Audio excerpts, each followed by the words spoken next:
मुरारी जैसे लोगों का खूब आना जाना जब पूरी के शंकराचार्य जी के साथ होता है, मुक्तेश्वरानंद सरस्वती जी के साथ भी होता है, तो उनको बिल्कुल सामने लाकर बैठाकर उनको विधिवत सत्कार के साथ भेंट कराई जाती है, बात कराई जाती है, फोटो चित्र वीडियो इत्यादि प्रसारित किए जाते हैं, उनको समाज में एक उपलब्धि के रूप में दिखाया जाता है। लेकिन वहीं पर दोनों ही महानुभावों के जो परिकर हैं वो एक भी सैद्धांतिक विरोध हमारे माध्यम से व्यक्त हो जाए तो हमें बिल्कुल धर्मद्रोही, गुरुद्रोही और आचार्यद्रोही सिद्ध करने में कुछ परहेज नहीं करते। तो हमारे कथन से जो लोग भड़कते होंगे इस प्रकार की बातों से, वो ये समझें कि जिस व्यक्ति को मृच्छराज के विषय में इतनी गहराई से पता है,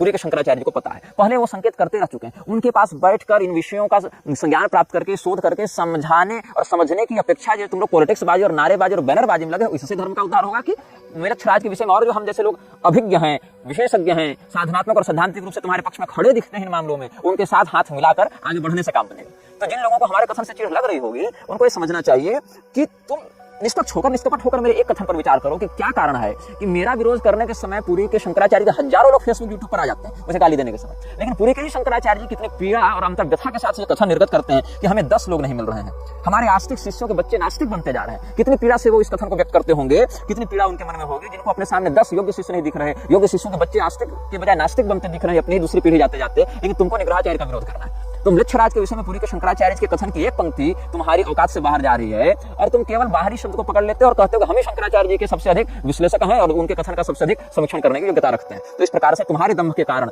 पूरी के शंकराचार्य जी के ऐसे कथन जो संकेतात्मक होते हैं, जिनका प्रसंग असंदर्भित हो जाता है, वो विकृति को प्राप्त करके निष्फलवत हो जाते हैं। यही हाल निग्रहाचार्य भगवान है वाले कथन का भी तुम लोगों ने कर दिया। तुम लोगों ने प्रश्न ही गलत किया और उसका प्रचार दूसरे रूप से किया। तुमने ये प्रश्न नहीं किया कि श्री भागवतानंद गुरु नाम का व्यक्ति स्वयं को निग्रहाचार्य बताते हैं, निग्रह सम्मत निग्रह संप्रदाय के आज्ञाधिकारी मंडल के निग्रहाचार्य के रूप में, ये बताना था ना, ऐसा तो बताया नहीं।